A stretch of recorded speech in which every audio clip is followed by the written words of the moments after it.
السلام علیکم ویورز، امید کرتی ہوں آپ سب ایمان اور صحت کی بہترین حالت میں ہوں گے۔ ایک شخص نہر کے کنارے اداس بیٹھا لہروں کو دیکھ رہا تھا کہ اس کا ایک دوست وہاں سے گزرا۔ جب اس کی نظر اپنے دوست پر پڑی تو اس نے اس سے خیر خیریت پوچھی۔ تب اس نے اپنے دوست کے سامنے اپنا دل کھول کر رکھ دیا اور یہ کہا کہ یار، سکون کی تلاش میں ہوں، گھر میں بیوی بچوں کے شور سے تنگ آ گیا ہوں۔ اب تو کان بجنے لگے ہیں، ٹھیک سے دکھائی نہیں دیتا اور نیند بھی پوری نہیں ہوتی۔ جب دل زیادہ گھبراتا ہے تو نہر کے کنارے پہنچ جاتا ہوں۔ دوست نے مشورہ دیا کہ ساتھ والے گاؤں میں ایک بڑے حکیم صاحب ہیں، ان سے ملو، شاید وہ تمہارا مسئلہ حل کر دیں۔ وہ شخص اسی دن حکیم صاحب کے پاس پہنچ گیا اور اپنا مسئلہ بیان کیا۔ انہوں نے اس کی نبض چیک کی اور کہنے لگے کہ تمہارا علاج ہو جائے گا، مگر میں جو کہوں گا وہ کرنا ہوگا۔ اس شخص نے حامی بھر لی تو بڑے حکیم صاحب نے کہا کہ گھر میں ایک مرغا رکھ لو اور 3 دن بعد میرے پاس آنا۔ اب وہ شخص دل میں سوچنے لگا کہ پہلے ہی بچوں کے شور سے تنگ ہوں، اوپر سے مرغا بھی خرید لوں۔ خیر، کرتا کیا نہ کرتا، انہوں نے ایک مرغا خرید کر گھر لے گیا۔ مرغا دیکھ کر بچوں کی تو عید ہو گئی، وہ اس کے ساتھ کھیلنے لگے۔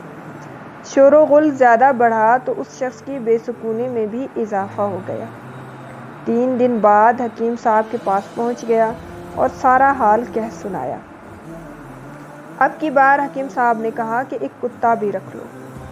وہ شخص بہت گھبرایا اور دل میں سوچا کہ حکیم صاحب کو کھری کھری سنا دے کہ یہ کیسا علاج ہے، مگر مرتا کیا نہ کرتا، اس نے کتا بھی لے لیا اور گھر میں لے جا کر باہر باندھ دیا۔ بچوں کا شور تھمتا تو کتا بھونکنے لگتا، وہ چپ ہوتا تو مرغا شروع ہو جاتا۔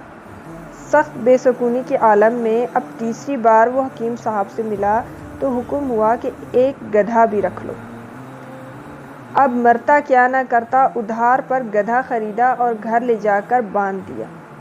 اب تو محلے والے بھی حیران ہو گئے اور اس کے گھر پہنچ گئے کہ یار، کچھ ہمارا بھی خیال کرو، تمہارے جانوروں اور بچوں نے مل کر ہمارا سکون برباد کر رکھا ہے۔ وہ شخص حکیم صاحب کے پاس فریاد لے کر گیا تو حکیم صاحب نے حکم دیا کہ فوراً گدھے کو بیچ دو۔ اس نے جلدی سے آدھی قیمت پر گدھے کو بیچ دیا اور جان چھڑائی۔ تو اس رات کچھ بہتر نیند آئی۔ دوسرے دن حکیم صاحب سے ملا تو حکم ہوا کہ کتے کو بھی چلتا کرو۔ ایسا ہی کیا تو گھر میں مزید خاموشی ہو گئی۔ اب کی بار حکیم صاحب سے ملا تو پھر حکم ہوا کہ مرغا ذبح کر کے کھا لو۔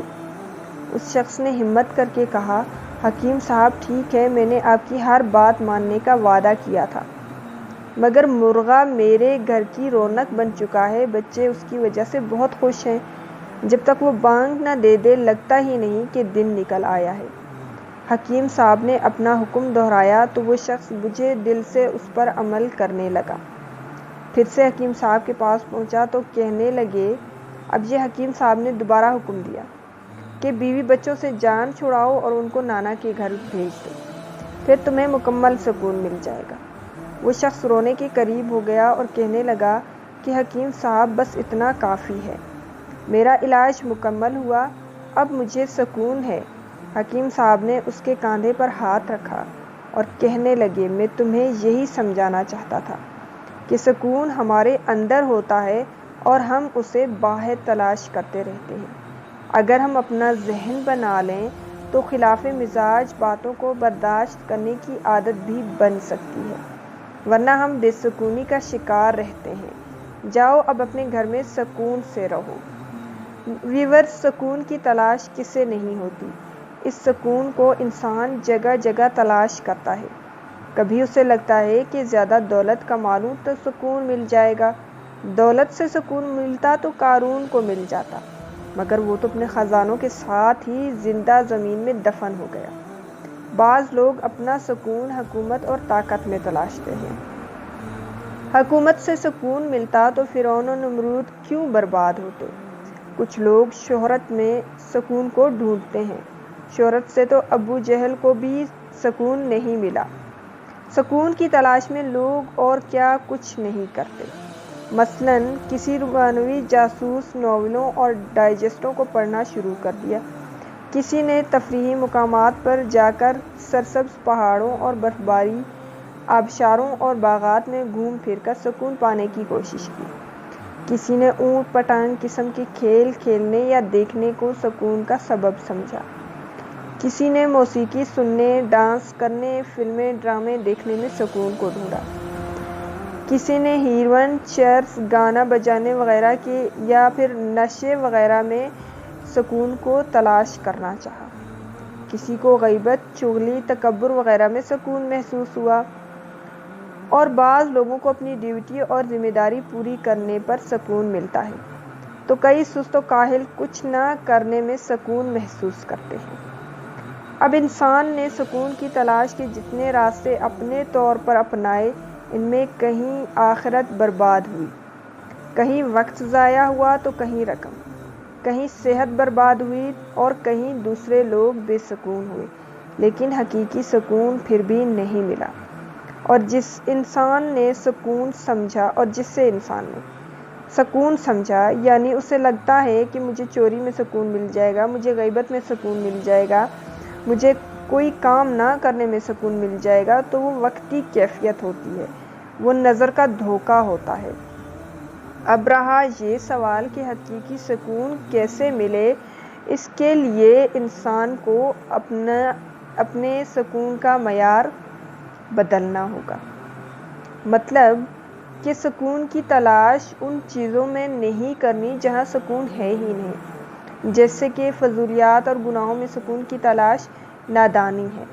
ہمیں پیدا کرنے والا رب پوری کائنات پر یا ہر چیز پر قادر ہے، ہم سے زیادہ ہمارے دل و دماغ اور جسم و روح کو جانتا ہے۔ اس نے ہمارے دلوں کا سکون اور چین اپنی یاد میں رکھا ہے۔ قرآن پاک میں ارشاد ہوا کہ سن لو، اللہ کی یاد ہی میں دلوں کا چین اور سکون ہے۔ اور جب ہمارا سکون یاد الہی سے وابستہ ہو جائے گا تو انشاءاللہ ہمیں نماز میں بھی لطف آئے گا، روزہ رکھنے میں بھی راحت ملے گی، زکوٰۃ ادا کرنے پر بھی چین آئے گا، فرض حج کرنے پر قرار ملے گا، مقدس مقامات مثلاً مکہ پاک، مدینہ منورہ، بغداد شریف وغیرہ جانے سے ایسا سکون ملے گا کہ انسان بیان نہیں کر سکتا۔ ویورز، میرے چینل کو لائک، شیئر اور سبسکرائب کر دیں اور نوٹیفیکیشن بیل کو دبانا نہ بھولیں۔ خوش رہیں اور خوشیاں بانٹیں، اپنے لیے بھی دعا کریں اور ہمیں بھی اپنی دعاؤں میں یاد رکھیں، کیا پتہ کب کہاں کس کی دعا قبول ہو جائے۔